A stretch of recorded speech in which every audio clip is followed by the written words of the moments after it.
நம்ம நாட்டில் இந்த சுனாமி வர்றது, இந்த வெள்ளம் வர்றது, இந்த பூகம்பம் வர்றது, இந்த மலைச்சரிவு வர்றது, இதெல்லாம் இயற்கையாக வரும். எப்போ வரும், எதுக்கு வரும், என்ன டயத்தில் வரும்லாம் சொல்லாது. திடீர்னு இருக்கிற ஆளை பூரா காலி பண்ணிட்டு போயிடும். இது அழிவு காலம் போல் இருக்குது.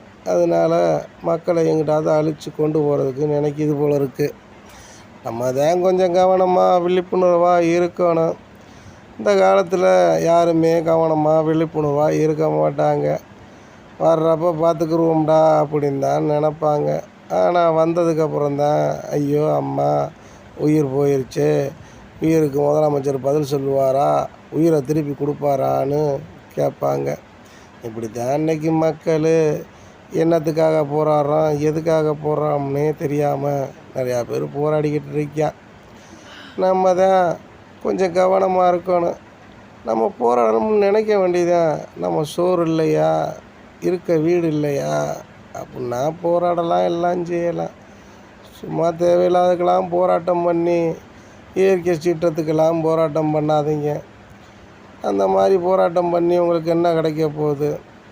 இயற்கையை எந்த முதலமைச்சர் இல்லை, யார் வந்தாலும் தடுக்க முடியாது.